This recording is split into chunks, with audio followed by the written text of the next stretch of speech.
مولاي صل وسلم دائما أبدا على حبيبك خير الخلق كلهم. هو الحبيب الذي ترجى شفاعته لكل هول من الأهوال مقتحم. يا ربي بالمصطفى بلغ مقاصدنا واغفر لنا ما مضى يا واسع الكرم. آمين تذكر جيراني بذي سلامي ما زجت دمعا جرى من مقلة بدمي. أم هبت الريح من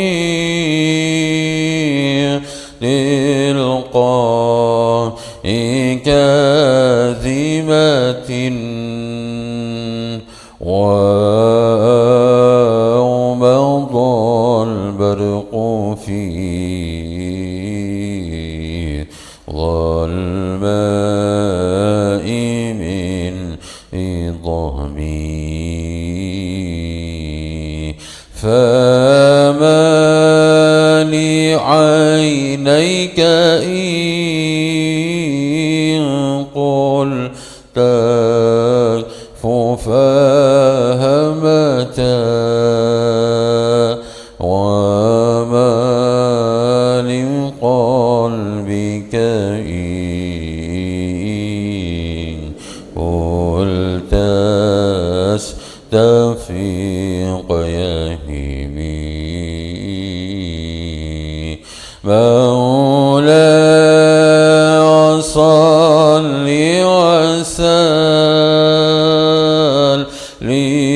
دائما أبدا على حبيبك خير الخلق كلهم.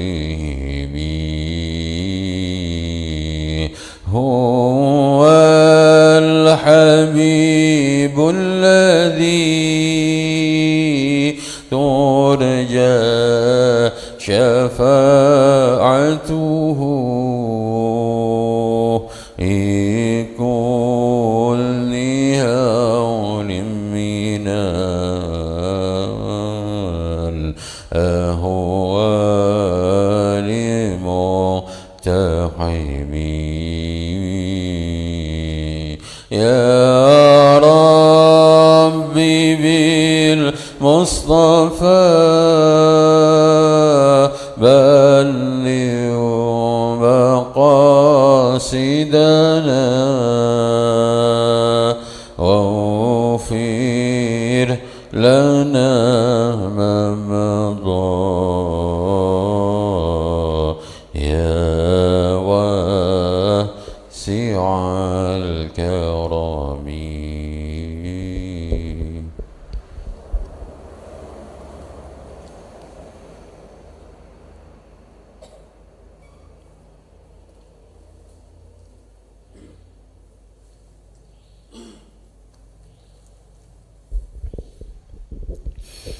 Assalamualaikum warahmatullahi wabarakatuh.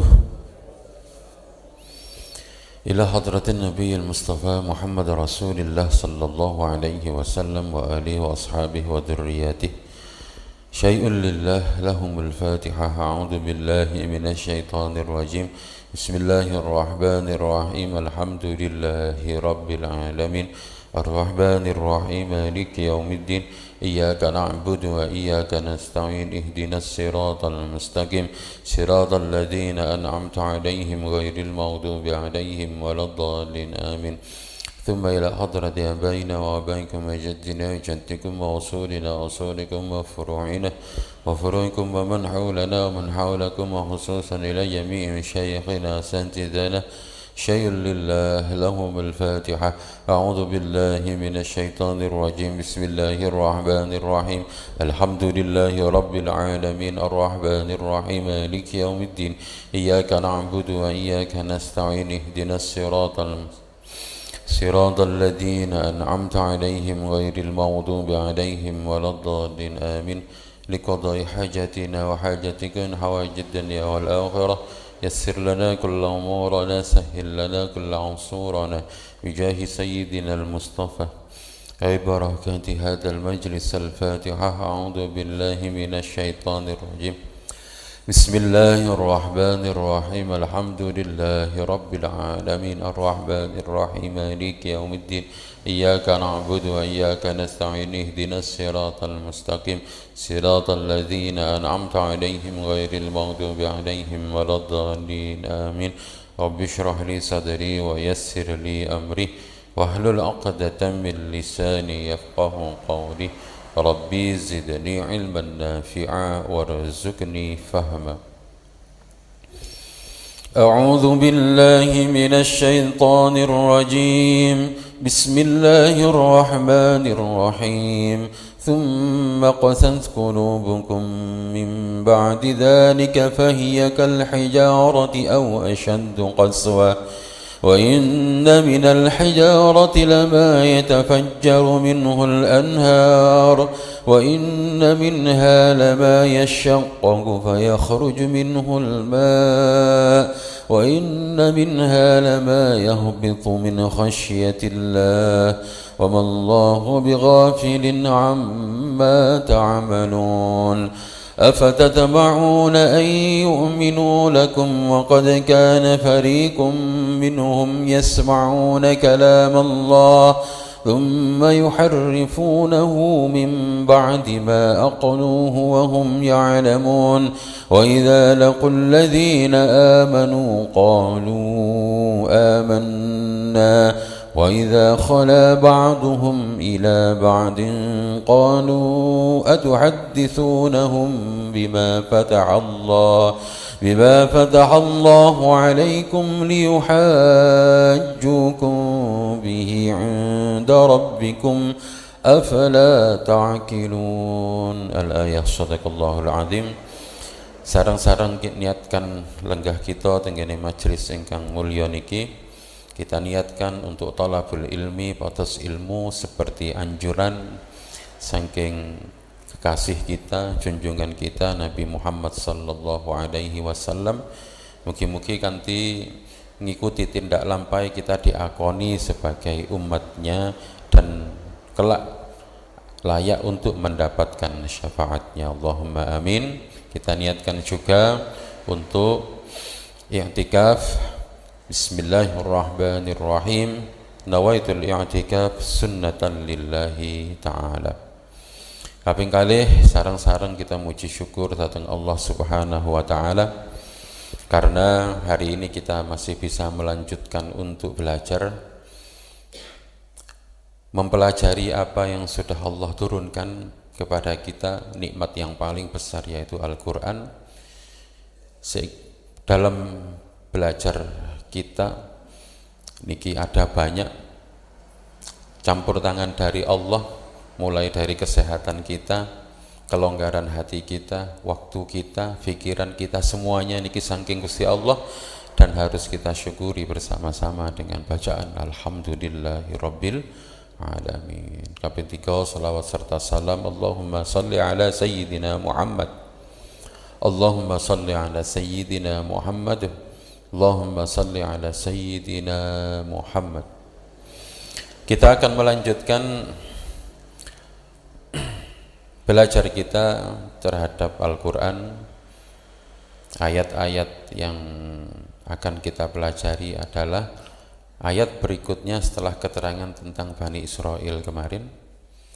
Terakhir kita belajar bahwa akhirnya setelah Gusti Allah memerintahkan kepada Nabi Musa agar Nabi Musa memerintahkan kepada Bani Israel untuk mencari sapi betina, niku dalam rangka untuk mencari siapakah pembunuh dari orang kaya.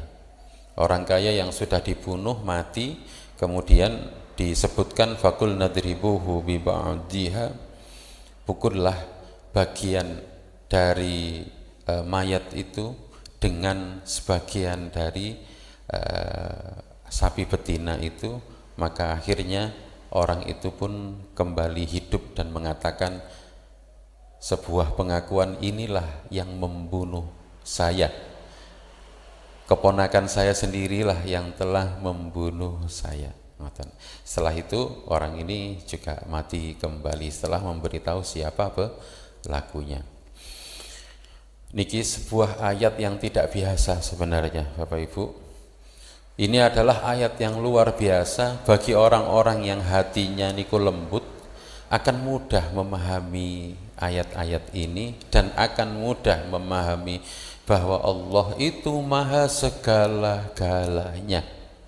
Tapi enten Bapak Ibu orang-orang yang hatinya keras. Nah, yang hatinya keras ini yang disebutkan di ayat yang berikutnya, yaitu kita akan mempelajari ayat 74, 75 dan 76. Bismillahirrahmanirrahim.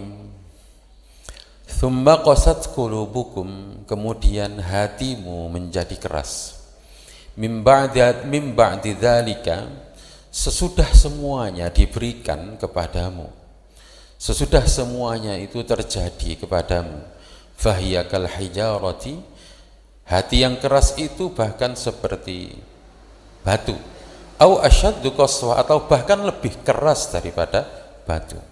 Wa inna minal hijarati, dan sungguh sebagian dari batu, lama yatafajjaru minhul anhar, ada yang bisa mengeluarkan air sungai. Wa inna minha lama yashaqqaqu fayakhruju minhul ma, sebagian dari mereka ada yang pecah, kemudian dari pecahan itu fayakhruju minhul ma, keluar air.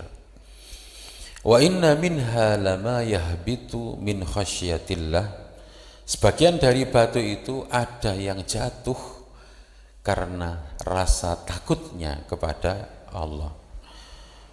Wa mallahu bighafilin amma ta'malun, dan Allah tidak akan pernah lupa dengan apa semua yang telah kalian lakukan. Afatatma'una, apakah kamu bermimpi, apakah kalian semua berharap, ayyu'minu lakum, orang-orang kafir itu beriman kepadamu, wa qad kana fariqum minhum, padahal mereka itu, sebagian besar dari mereka itu, yasma'una kalamallah, mendengar ayat-ayat Allah, mendengar dawuh-dawuh Gusti Allah. Tsumma yuharrifunahu, kemudian setelah mereka mendengar, mereka membelokkannya. Mim ba'di ma aqaluhu, sesudah mereka memikirkannya, sesudah mereka mengangan-angankannya. Wahum ya'lamun, padahal mereka tahu isi dari kalam Allah itu. Wa idza laqul ladzina amanu, dan jika mereka bertemu dengan orang-orang yang beriman, qalu amanna, mereka akan mengatakan, ya kami beriman. Wa idza khala ba'duhum ila ba'din, tapi ketika mereka telah pergi dari empat itu dan kembali ketemu dengan teman-temannya, qalu atuhadditsunahum bima fatahallah, apakah kalian telah menceritakan kepada mereka orang-orang iman itu, bima fatahallahu alaikum, pada apa yang telah Allah berikan kepada kalian, liuhajukum bihi, supaya mereka orang-orang iman itu akhirnya punya dalil untuk membantahmu. Inda rabbikum, di sisi Tuhanmu, afala ta'qilun, apakah kalian semuanya berpikir? Tiga ayat ini niki dua bagian yang terakhir niki buah dari semua yang telah Allah berikan kepada Bani Israel. Adapun yang ayat ke-74 niki ayat yang menerangkan tentang bagaimana respon daripada orang-orang Bani Israel yang walaupun telah Allah berikan kepada mereka ayat-ayat yang sangat jelas. Kalau kita mau flashback ke belakang, Gusti Allah berikan kepada Bani Israel diselamatkan dari kejaran Fir'aun. Di tengah-tengah perjalanan mereka selalu dilindungi oleh awan. Ketika mereka lapar, ada burung puyuh yang tiba-tiba mendekat untuk dimasak. Ketika mereka haus, ada minuman manna yang akan memberikan kekuatan kepada mereka.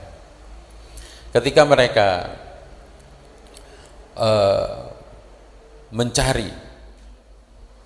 mencari tentang kebenaran bahwa Nabi Musa niki telah mendapatkan wahyu saking Gusti Allah, mereka kemudian naik ke atas bukit Tursina kepingin melihat sendiri bagaimana bentuk rupa pangerane Nabi Musa. Kemudian Allah hukum mereka dengan cara napa? Fa akhadhathumus sa'iqatu, ada petir yang menyambar mereka, kemudian mereka semuanya mati. Tapi ada keajaiban, setelah mereka mati itu hidup kembali, dihidupkan oleh Allah. Ini adalah sebuah nikmat juga yang tidak biasa. Wonten-wonten enten kejadian pembunuhan, mereka bingung siapa pelakunya, mereka ingin mengungkap siapakah pelakunya, mereka minta tolong dan bertanya kepada Nabi Musa. Kemudian oleh Nabi Musa diberikan solusi, sehingga bentuknya niku solusinya adalah orang yang mati itu mengaku sendiri. Orang yang mati itu mengaku sendiri. Mayat itu berbicara. Niki kula sering napa niku tenggene berita-berita niku, polisi itu kapan memberikan keterangan bahwa di balik bahwa orang mati pun bisa berbicara, ya itu bahasa mereka.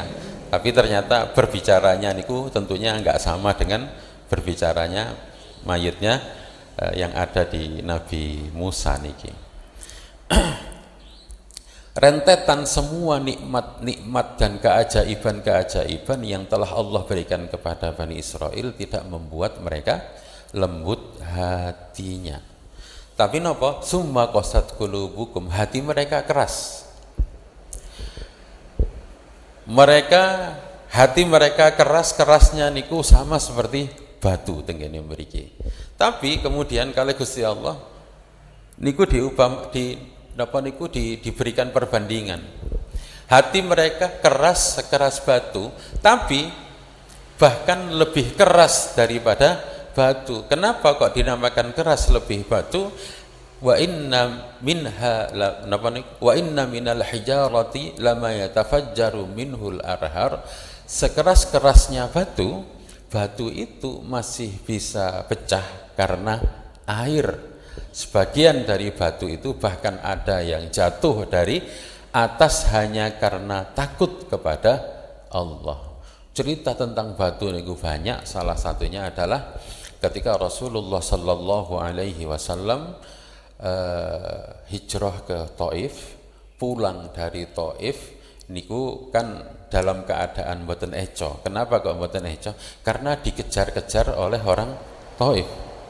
Dan ketika orang-orang Taif mengejar, Nabi Muhammad niku sempat melarikan diri, lalu menyelamatkan diri ke daerah pegunungan, masih di daerah Taif itu. Sebagian dari mereka ada yang ada yang berada di atas bukit melihat Nabi Muhammad lewat, kemudian batu itu digelundungno, tapi batu ini saking lembut hatinya juga masih menahan diri untuk tidak jatuh. Okay? Jenengan ziarah tenggene Taif nanti kadang-kadang ditunjukkan sama pembimbingnya, ini loh batu yang dulu sudah hampir menimpa Rasulullah tapi tertahan, wis gawing-gawing ini katanya ceblok, tapi gak ceblok. Rasulullah ketika kecapean niku istirahat di bukit itu juga, kira-kira senden ini ku ngeten niki, misalnya batu senden ngeten ya, ngeten sendenan ngoten dengan sikunya niku menjadi tumpuannya. Batu itu paham bahwa yang bersandar di situ adalah manusia yang paling mulia. Apa yang dilakukan oleh batu? Batu itu melembutkan dirinya sehingga nopo niku sampai sikunya Nabi itu membentuk batu itu saking lembutnya, kayak empuk ngoten, tut ngoten. Nggih. Nah, tenggene mriku sekarang diperingati dan dibangun sebuah masjid di sana, namanya Masjid Qo. Masjid Qo itu masjid yang bentuknya ada batu yang bentuknya kayak siku. Itu batu, Bapak Ibu. Batu itu bisa lembut hanya karena apa? Min khasyatillah, karena takut kepada Allah. Tapi Bani Israel walaupun dikai nikmat sakmono wae ngoten niku ya gak lembut-lembut atine. Ngoten nggih. Naudzubillah. Semoga kita dijauhkan oleh Allah dari banyaknya hidayah yang turun kepada kita tapi membuat kita malah lupa. Naudzubillah. Mugi-mugi hidayah Gusti Allah niku benar-benar diterima oleh hati kita karena Allah juga lembutkan hati kita. Allahumma amin.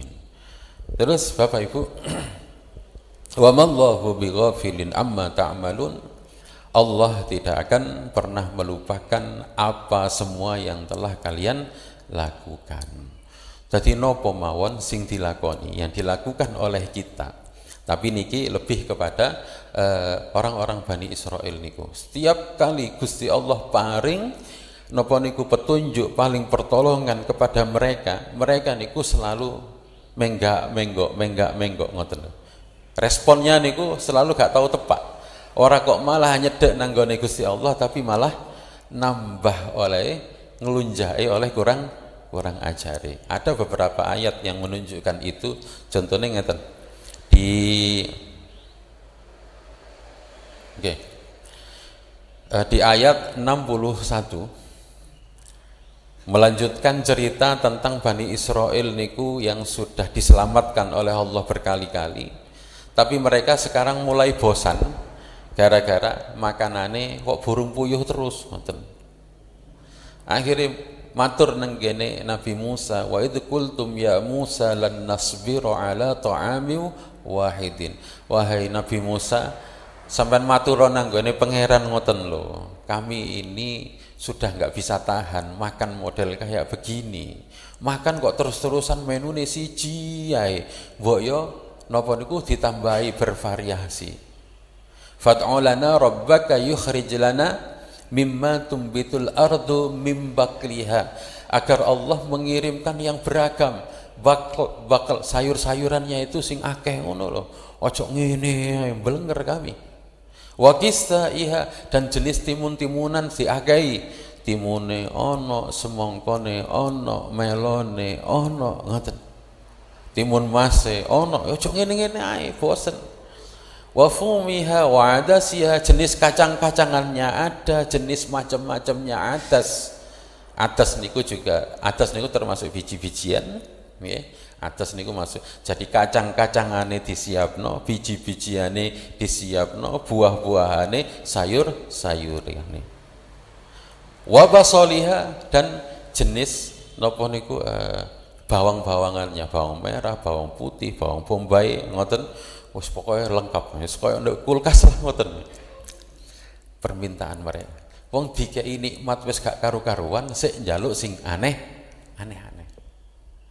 Diparingi kalih Gusti Allah satu panduan yang berupa Taurat, mereka boten ngoten. Mereka pengen ketemu langsung. Diceritani oleh Nabi Musa bahwa saya baru saja ngobrol kali Gusti Allah, didhawuhi langsung kali Gusti Allah. Tapi napa? Bani Israel enggak, kami enggak percaya begitu saja. Hatta narallaha jahratan, kami pengen ketemu langsung sama Gusti. Kan nawamen lho. Nggih, nawamen. Jadi itu respon mereka setiap kali napa? Untuk nikmat teka Gusti Allah, untuk petunjuk dari Allah, dapat hidayah dari Allah, dapat pertolongan dari Allah, mereka selalu gak tepak responnya. Niki sebenarnya kita juga khawatir kepada diri kita sendiri, karena kadang-kadang nopo Allah sudah banyak beri pertolongan kepada kita, tapi pertolongan yang telah Allah berikan itu membuat kita niku lupa. Kadang kita minta kepada Allah, ya Allah Gusti, jenengan Pak injing-injing berdoa agar diberikan rezeki yang banyak. Allah kemudian beri. Dikai macam-macam. Sing asale gak duwe beras, ana beras. Sing asale gak ana panganan napa-napa, tiba-tiba ada orang ngasih makanan. Kepingin dolan nanti gak duwe mobil, gak duwe bensin, gak duwe apa-apa, tapi ana wong ngejak dolan. Kan ngoten nggih. Cuman karena kita fokusnya nanggone rezeki itu adalah uang, akhirnya mikirnya Gusti Allah kok durung ngekai aku rezeki ya. Ngoten nggih. Padahal wis dikai sak monten katahe ket isu. Tapi karena kita sendiri enggak peka, anggite rezeki adalah uang. Padahal rezeki tidak harus berbentuk uang. Nah niki sering kita juga melakukan seperti apa yang dilakukan oleh Bani Israel. Mongkone napa kalih Gusti Allah niki diwacakno bolak-balik. Cerita tentang Bani Israel sering diunggah di dalam Al-Qur'an supaya napa? Supaya kita selalu ingat. Jadi bener tingene surah Al-Qamar niku kan bolak-balik disebutkan walaqad yassarnal qur'ana lidzikri fahal mim muddakir. Niku diulang enten 4 kali atau 5 kali ngoten. Supaya napa? Supaya manusia niku paham betul bahwa Gusti Allah itu menurunkan Al-Qur'an ben gawe pepiling, tapi ternyata tidak banyak yang mengambilnya sebagai sebuah peringatan. Termasuklah kisah-kisah tentang Bani Israel niki. Ngapalnone gampang Bapak Ibu. Al-Qur'an ini menghafalkannya mudah sekali. Dibanding dengan bacaan-bacaan yang ada tenggene muka bumi ini, Al-Qur'an lah yang paling mudah untuk dibaca. Al-Qur'an lah yang paling mudah untuk dihafalkan. Nyatane napa? Sing kathah niku sing apal Al-Qur'an napa sing apal kitab undang-undang Bapak Ibu. Kitab undang-undang nih UUD lah ngoten ya. Kita niku nggih setiap minggu biyen napa niku upacara membacakan apa? Anten pembacaan undang-undang. Walaupun seperti itu tapi kita juga nggak hafal juga.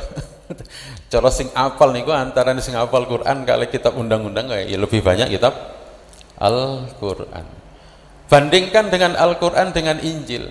Pendeta mana yang hafal dengan Injil? Nggak ada. Tapi Al-Qur'an bahkan arek cilik umur 9 tahun, umur 10 tahun banyak yang hafal Al-Qur'an.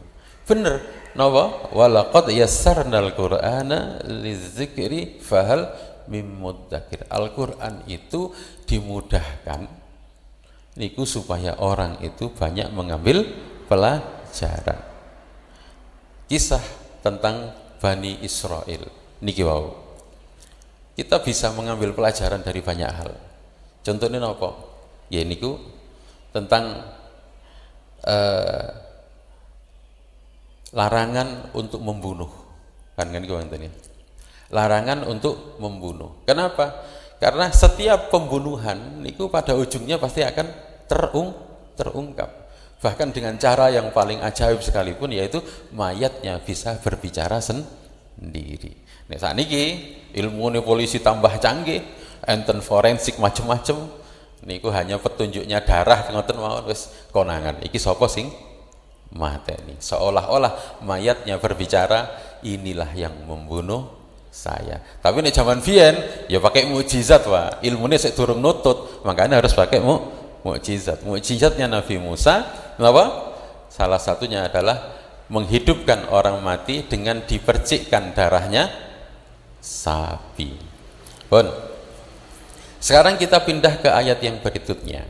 Niki ceritane wong iman, pengikutnya Nabi Muhammad, santri-santrine, murid-muridnya Nabi Muhammad.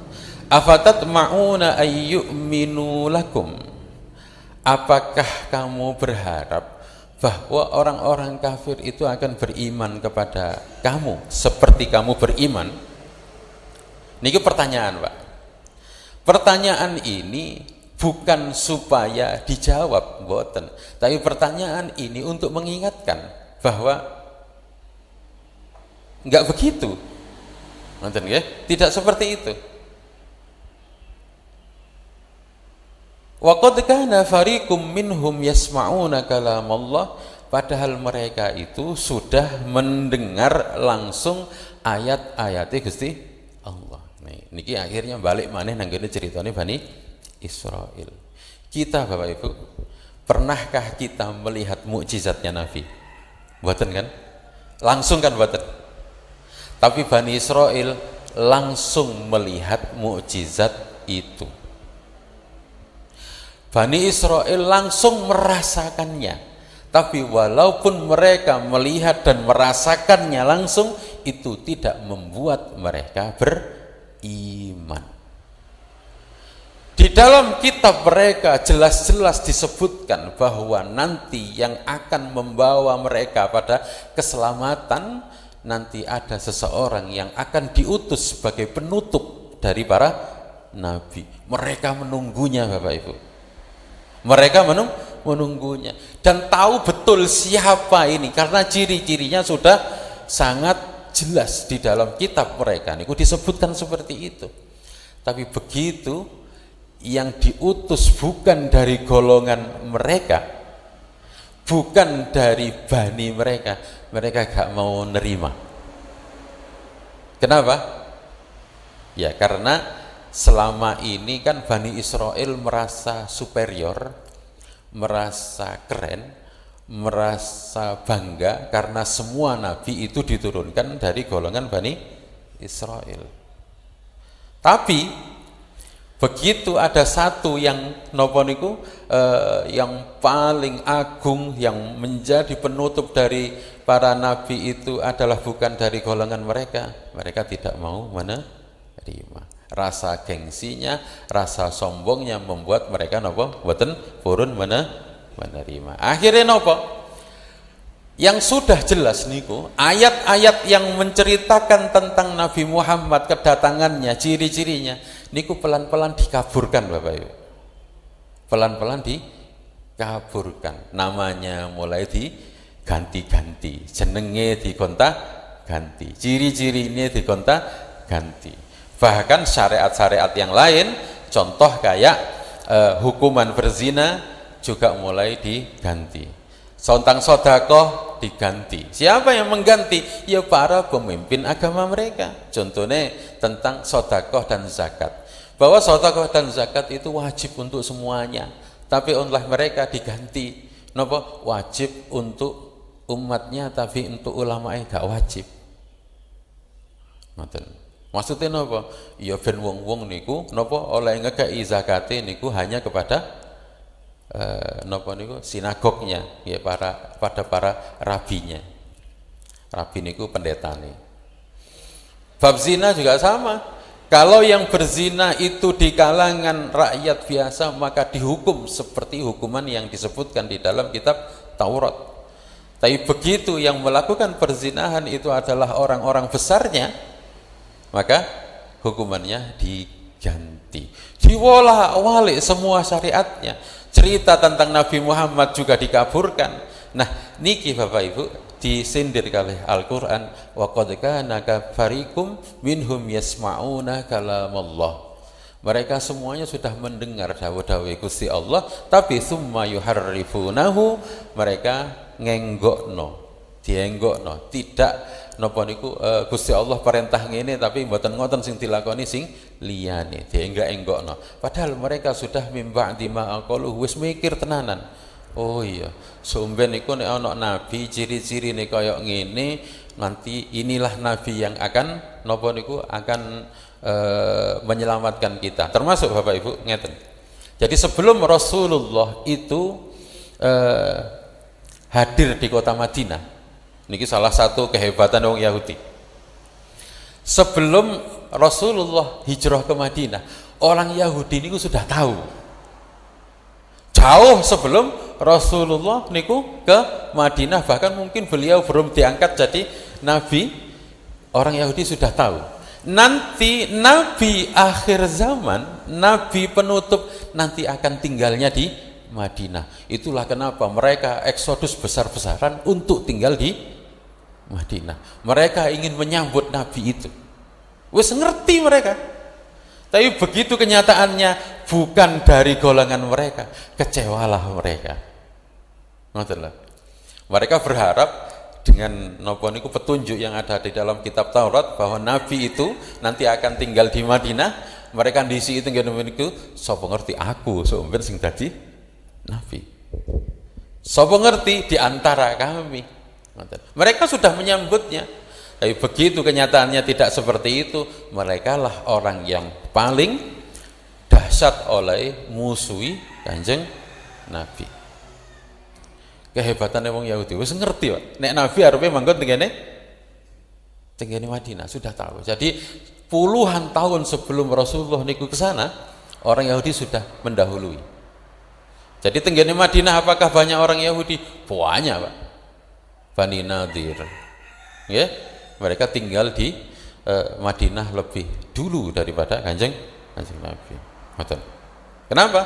Karena mereka tahu. Niku dari mereka. Bimba dima kalau mereka sudah mikirkan lama niku. Dan mereka sudah tahu itu. Tapi balik maneh. Kali Gusti Allah, afatatma'una ayyuminu lakum, apakah kamu berharap bahwa orang-orang Yahudi, orang-orang Nasara, orang-orang kafir mereka itu akan beriman seperti kamu beriman? Niki pertanyaan, tapi bukan untuk dijawab, tapi dalam rangka apa? Untuk membesarkan hatinya orang-orang yang beriman, bahwa iman itu adalah hadiah saking Gusti Allah. Hidayah itu adalah pemberian yang paling besar. Dan kalau kita berdakwah kok sing didakwahi, sing diajak untuk melakukan kebaikan iku gak gelem nampa, boten purun menerima, atau bahkan cenderung menolak dan memusuhi orang yang ngajak, ojo loro ati. Kenapa? Jauh-jauh hari kali Gusti Allah sudah disampaikan. Sakjane kudune secara logika wonten tiyang iman terus ngajak orang yang sudah pernah membaca semua petunjuk Gusti Allah, kudune tiyang niku wan luweh gampang imane to, Pak. Tapi nyatane kan boten. Nah, ini ayat juga untuk membesarkan orang-orang yang beriman, karena tiang iman waktu itu ya sedikit sekali, bahkan yang beriman adalah golongan dari orang-orang yang lemah di napa niku kasta sosial yang bawah. Karepe se wong-wong iku cek paham. Karepe se wong-wong niku cek iso nerima tentang Islam. Tapi ternyata apa Bapak Ibu? Mereka juga tidak menerimanya, bahkan cenderung memusuhinya. Nah, sampai niku ngeten. Niki ayat yang nomor 76 niku sangat jelas memberikan gambaran nopo sing Kados kula gambarkan tadi. Adegannya begini. Wa idza laqul ladzina amanu, ketika orang-orang Yahudi, para ahli kitab itu bertemu dengan orang yang beriman, mereka akan menjawab qalu amanna, iya kami beriman. Tapi wa idza khala ba'duhum ila ba'din, ketika mereka sudah pergi dari tempat itu dan balik ketemu ambek kanca-kancane maneh, qalu atuhadditsunahum, apakah awakmu ngomong dan memberitahu wong Islam itu tentang semua ciri-ciri Nabi yang telah Allah berikan kepada kita tentang pengetahuan itu?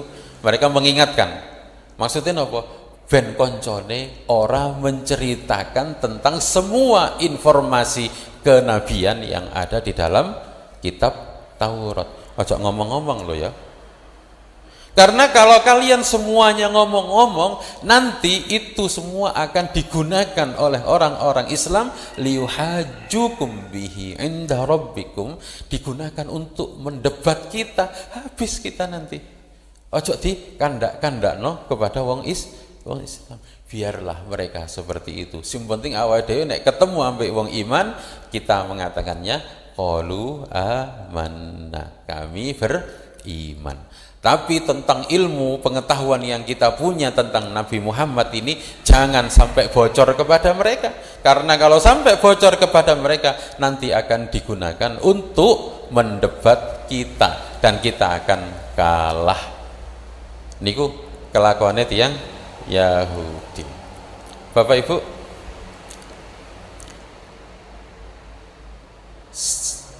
orang jenis apa yang kalau bertemu dengan orang beriman dia mengatakan melok iman, tapi begitu mereka pergi dari tempat itu mereka mengatakan hal yang sebaliknya? Tenggene agama Islam ini disebut sebagai orang-orang munafik. Bapak Ibu, kalau kita hitung ya, kalau hitung mundur 1, 2, 3, 4, 5, 6, 7, 8, 9, 9 halaman terakhir dimulai dari wa minan nasi man yaqulu amanna billahi wa bil yaumil akhir wa ma hum bimu'minin.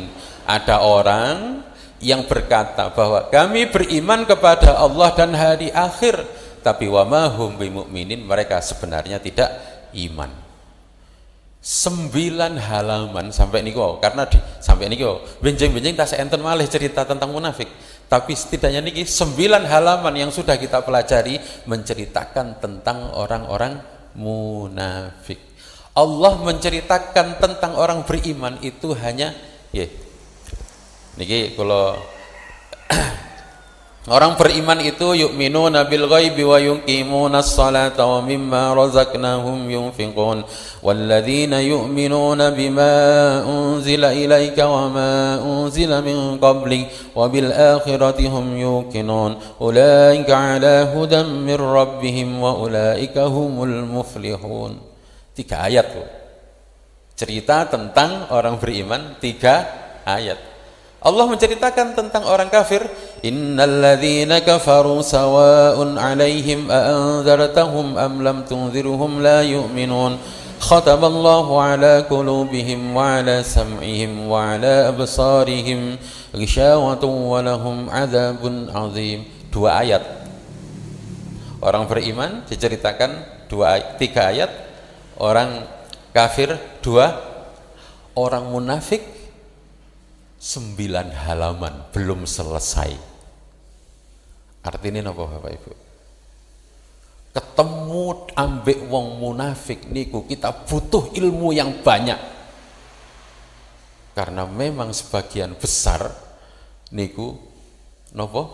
Wong niku wong munafik. Bahkan kemunafikan itu juga tersembunyi di dalam diri kita sendiri. Harus berhati-hati. Dan ini nek kapan ilmu nek gak jangkep, salah-salah kita ngelokno uang munafik, tapi kita sendiri juga munafik.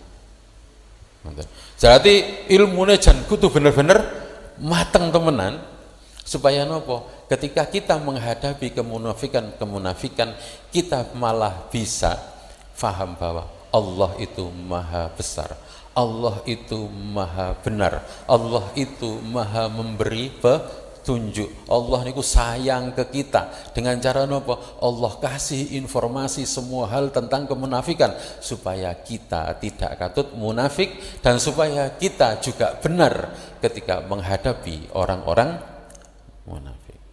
Repot menghadapi wong munafik kok. Nggih. Ngene anggaplah enten nopo kegiatan tenggene masjid.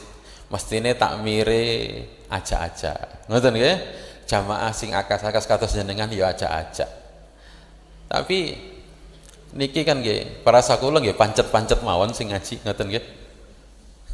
Sing ngaji wis pancet niki sampai hafal kula. Sak lungguh-lungguhe, sak gaya lungguhe niku sampai hafal. Enten sing gaya lungguh niku ngeten nggih, ngrungokno tenanan. Tapi enten sing sewantai ambek gulune ditekuk. Niku yo pancet Bu, tiange niku yo pancet ngoten niku. Ngoten nggih. Nggih, tapi yo alhamdulillah nyatane istiqomah sak nggon-nggone yo pancet. Maksud kula napa? Mestine jenengan ya wis ajak-ajak tangga-tanggane. Ayolah melok ngaji kan ngoten nggih. Nggih. Tapi ajakan itu tidak berbanding lurus dengan sambutan yang baik. Kadang-kadang ya alah ngaji gak kudu nang masjid, nang omah ya iso sampai mangan kaspe ngoten, sampai ngombe kopi. Lho kene iso ngrungokno apa? Ngrungokno YouTube dan sebagainya kan ngoten nggih. Ada saja alasannya ngoten nggih. Akhirnya sing dugi pancen jenengan-jenengan niki kan ngoten. Nggih. Tapi ngoten sudah digambarkan Bapak Ibu nek jenengan aja-aja kok gak enek wong ngerespon, gak enek wong ngandel lumrah. Napa kok lumrah? Memang kebanyakan manusia niku nggih ngoten niku digambarkan afatat mauna yu'minu lakum. Apakah kamu bermimpi, berangan-angan bahwa mereka akan ngandel kepadamu? Biyen iku cerita tentang ngono iku wis akeh ceritane wong Yahudi. Bahkan orang Yahudi, orang Nasara, orang Yahudi dan orang Nasara yang sudah lebih dulu kenal tentang siapa nabi yang akan diturunkan, mereka ujungnya juga tidak beriman. Ini menjadi napa niku menjadi penyemangat kita dan akan menjadi hal yang bisa membesarkan hati kita. Ben gak napa Bu? Ben gak waleh. Jane nek Gusti Allah wis nggambarne kaya ngono, iya wis. Tapi tujuan dari kita berdakwah bukan supaya orang itu napa niku ikut ajakan kita, mboten Bapak Ibu. Tujuan kita berdakwah itu adalah lebih kepada kita menyampaikan apa yang Allah perintahkan untuk disampaikan. Mek ngoten to. Nggih, sampaikan lah. Niku tujuan kita. Sudah. Nanti urusan orangnya nanti bisa napa niku melu jenengan, iman itu urusannya Gusti Allah. Jadi tujuan kita ibadah niku namung ngoten. Nanti sama seperti ketika kita berdoa Bapak Ibu bukan dalam rangka apa Gusti Allah ben paring entuk seperti yang kita minta kepada Allah. Betul. Kita berdoa karena kita merasa butuh kepada Allah. Jadi berdoa niku dalam rangka memunculkan rasa butuh dan itulah sifat kehambaan.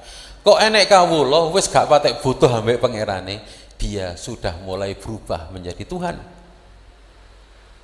Dia wis mulai lali ambek jati dirinya sendiri. Makanya alhamdulillah kita niki didadekno banyak kelemahan Bapak Ibu. Kita banyak kelemahan ben akeh butuhe nang nggone Gusti Allah. Jenengan dinten niki kok akeh butuhe. Anak wayahe sekolah, wayahe ngirimi, wayahe ujian, wayahe masih sing wayahe kuliah, masih maneh wayahe golekno penggawean, masih maneh wayahe ngerabekno. Double-double ngoten nggih. Nah, ini adalah hal-hal yang membuat kita lemah untuk menghadapinya. Ya ana apa niki?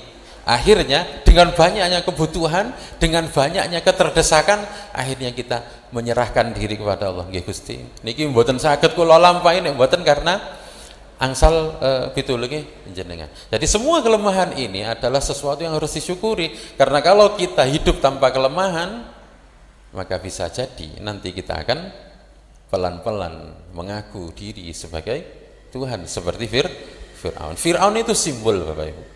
Ya, simbol pelajaran yang luar biasa. Fir'aun gak tahu loro. Kekuasaannya niku wis luar biasa. Tidak hanya dia berkuasa dan kuat, tapi dia juga direwangi dengan napa niku pendukung-pendukung yang juga hebat. Kolaborasi 3 orang, ya. Sinten? Fir'aun dengan kekuasaannya, Haman dengan kecanggihan berpikirnya, dan Korun dengan hartanya. Telu kolaborasi jadi satu ingin menghabisi Nabi Musa yang cuma berdua sama saudaranya Nabi Harun. Dan itu juga nduwe apa-apa, Pak. Nabi Musa bukan orang kaya, bukan orang berkuasa. Harus melawan 3 orang sekaligus sing hebat. Tapi kehebatan mereka membuat mereka itu lupa bahwa mereka itu adalah manusia yang terbatas. Ngoten nggih. Kula mengingatkan kembali kalih jagani ngewanti-wanti. Be enten dari jenengan sing donga oleh donga gak sedina rong dina, enek sing oleh donga iku wis setahun, 2 tahun, 3 tahun. Kula pengin saged damel omah Gusti jenengan paringi kula saged damel omah. Sampai saat niki kok dereng dikabulkan. Ngoten nggih. Inti dari doa kita bukan dikabulkan atau tidak, tapi kita merasa butuh nanggone Gusti Allah. Engkau dikabulkan oleh Allah itu kapan dan bagaimana bentuknya niku terserah Gusti Allah. Bahkan di kitab-kitab sufi itu disebutkan bahwa ketika seseorang itu berdoa terus maronten ngoten doane niku dereng diijabah kali Gusti Allah, bisa jadi karena Allah suka mendengar doanya. Arek iki nek ndonga api, arek iki nek ndonga istiqomah, arek iki nek ndonga diketokno tenanan butuhe. Kalau Gusti Allah dieman-eman keadaane. Gak usah ijabah. Ngoten nggih. Dadi maksud kula napa? Ayo ketika seandainya ada di antara kita yang berdoa kok mboten diijabah, empun berkecil hati. Karena tujuan kita berdoa bukan supaya diijabah niku, tapi tujuan kita berdoa dalam rangka untuk menunjukkan sikap kehambaan kita kepada Allah. Dan lagi pun kalau kita berdoa, setiap kali berdoa tok diijabah, malah bahaya. Enten film Jepang nggih, yang setiap keinginannya itu tercapai Bapak Ibu. Doraemon. Jadi Doraemon itu duwe kanca jenenge Nobita. Nobita itu kalau pengen apapun karek ngomong nanggane Doraemon. Tapi mari kita lihat di film itu yang mentalnya paling buruk adalah Nobita. Cengeng, kan ngoten nggih? Terus napa niku males, kan ngoten. Ya wis ngoten, semua manja niku Nobita. Kenapa? Karena semua permintaannya keturutan. Nah, niki juga sekaligus untuk membasarkan hati kita, Bapak Ibu, nek ndonga jangan terobsesi dengan ya apa amri ben diijabah. Biarkan itu menjadi wilayah Allah. Kita menunjukkan kehambaan kita, itulah tugas yang paling utama. Semakin kita terdesak, ndongane biasanya tambah tenanan. Semakin kita butuh, maka biasanya tambah apik posisi ini oleh ndonga. Khusyuk ngeten. Alhamdulillah sampai kita kepada napa niku penghujung. Mugi-mugi semuanya diterima oleh Allah, yang baik-baik semuanya saestu bukan dari kula, semuanya dari Allah. Baru pas enten kesalahan kekurangan itu memang murni saking kula. Kula nyuwun ageng pangapunten saking panjenengan. Al-afwa minkum. Assalamualaikum warahmatullahi wabarakatuh.